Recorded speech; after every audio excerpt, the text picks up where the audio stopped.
ជំត្រឹកក្រាភ្លៀងការជួបជុំនៃមិត្តភាពដែលបែកគ្នាយូរឆ្នាំពេលវេលាបានបោកបក់និងនាំផ្លូវជីវិតរបស់ពួកយើងឲ្យដើររៀងខ្លួនម្នាក់រវល់នឹងការងារគ្រួសារនិងកាតព្វកិច្ចរហូតគ្មានពេលសំបីតែជួបជុំគ្នា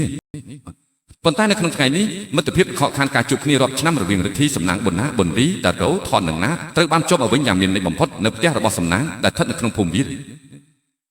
ទេសភាពសុខសាន្តនឹងជើងភ្នំដ៏ខៀវខ្ចីភូមិវាលនាដើមវស្សានេះមានសម្រស់ស្រស់ត្រកាលដូចផ្ទាំងគំនូសបន្ទាប់ពីមេឃបង្អុរភ្លៀងខាងពេញមួយរសៀលមកមេឃក៏ចាប់ផ្ដើមស្រឡះត្រឡប់មកវិញពួកយើងទាំង7នាក់បាននាំគ្នាអង្គុយលេងនៅលើគ្រែឈើធំមួយនៅខាងក្រោយផ្ទះរបស់សំណាងនៅចំពោះមុខពួកយើងគឺវាលស្រែពកបៃតងខ្ចីសន្លឹកស្រូវលាតសន្ធឹងដាច់កន្ទុយភ្នែកយល់ទៅតាមខ្យល់បក់រវិចវិចបញ្ចេញក្លិនដីនិងក្លិនលំអងស្រូវស្រស់ស្រាយក្រោយពេលត្រូវទឹកភ្លៀងសំសាងបានលើកទឹកតែក្តៅនិងនឹងចំណីមកទទួលមិត្តភ័ក្តិអង្គុយមើលទេសភាពបណ្ដាក្រេបទឹកតែបណ្ដាពួកយើងក៏ចាប់ផ្ដើមរំលឹកពីកាលពីនៅក្មេងរឿងរ៉ាវរត់លេងកាត់ភ្លៀងនិងរឿងអាក្រក់ដែលធ្លាប់ធ្វើជាមួយគ្នាកាលពីនៅរៀនមិននឹកស្មានថាពួកយើងអាចមានថ្ងៃនេះសោះបែកគ្នាយូរឆ្នាំម្នាក់ប្រែប្រួលអស់តែចិត្តចង់ជួបគ្នានៅតែដូចដើមនោះថតនិយាយទាំងញញឹមគណៈដែលរិទ្ធី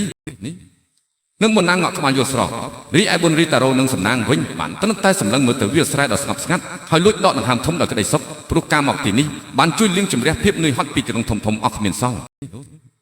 ការជួបជុំគ្នានៅផ្ទះសំណាងភូមិវាលនាថ្ងៃនេះមិនមែនគ្រាន់តែជាការអង្គុយលេងធម្មតានោះទេប៉ុន្តែវាជាការបំពេញបន្ថែមនៅកម្លាំងចិត្តនិងការរំលឹកឡើងវិញនូវមិត្តភាពដ៏បរិសុទ្ធដែលមិនថារយៈពេលកន្លងផុតទៅយូរប៉ុណ្ណាឬចម្ងាយផ្លូវឆ្ងាយយ៉ាងណាក៏ពួកយើងនៅតែជាមិត្តភក្តិដ៏ល្អនឹងគ្នាជានិច្ចមេឃក្រោយភ្លៀងតែងតែស្រស់ហើយមិត្តភាពក្រោយការបែកគ្នាយូរឆ្នាំក៏រឹតតែមានតម្លៃខ្លាំងឡើងពេលវេលាពិតជាដើរលឿនដោយពាក្យចាស់ពលមែនគិតទៅប្រហែលជាជាង10ឆ្នាំហើយដែលពួកយើងមិត្តភក្តិបេះដូងមួយក្រុមបានបែកផ្លូវគ្នាទៅសាងជីវិតរៀង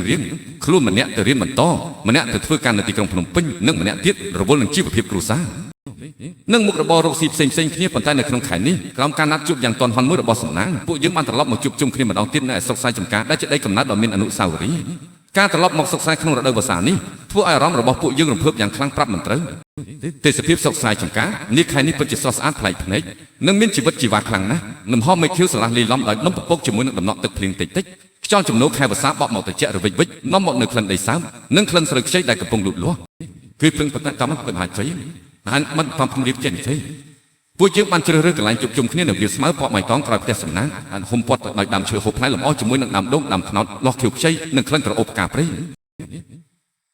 ដើម្បីញ៉ាំបរិយាកាសឲ្យកាន់តែរីករាយនិងស្និទ្ធស្នាលពួកយើងបានរៀបចំម្ហូបសុខសាន្តសាមញ្ញពីរ3មុខដូចជាមាន់ដុតចំបើងត្រីអាំងទឹកត្រីស្វាយនិងមានការជួបជុំហូបសាបៀបតិចតួចដើម្បីបង្កើនភាពរីករាយសម្លេងជលកាគូតឹងលីឡំដោយស្នាមញញឹមនិងខ្សែភ្នែកដែលពោពេញដោយក្តីនឹករលឹកបានធ្វើឲ្យគម្លាត10ឆ្នាំជាងដែលធ្លាប់តែមានរលាយបាត់អស់ភ្លាមពួកយើងអង្គុយក្រេបស្នាមបៀតិចមើលទេសភាពបណ្ដានឹងជជែកគ្នាលេងពីនេះពីនោះបណ្ដាឥតមានទីបញ្ចប់ឡើយពួកយើងបានលើកយករឿងរ៉ាវចាស់កាលពីវ័យកុមារមកនិយាយទាំងរឿងរត់លេងកាត់ភ្លៀងរឿងលួចផ្លែឈើអ្នកភូមិរហូតដល់រឿងសោចចពុះការរៀនវិទ្យាល័យក្រៅពីរឿងអតីតកាលពួកយើងក៏បានចែករំលែកពីការតស៊ូក្នុងជីវិតបច្ចុប្បន្នរឿងការងារគ្រួសារនិងក្តីសម័យទៅថ្ងៃមុខក្នុងនាមជាមិត្តភក្តិយល់ចិត្តគ្នាការជជែកគ្នាលេងពីនេះពីនោះក្រោមដំណក់ទឹកភ្លៀងរលឹមស្រិចដែលចាប់ផ្ដើមធ្លាក់មករហូតដល់មេឃស្រឡះវិញធ្វើឲ្យបរិយាកាសកាន់តែមានក្តីសុខគ្មានការប្រកួតប្រជែងគ្មានសម្ពាធការងារមានតែភាពស្មោះត្រង់និងមិត្តភាពដ៏បរិសុទ្ធដែលមិនធ្លាប់ប្រែប្រួលទៅតាមពេលវេលា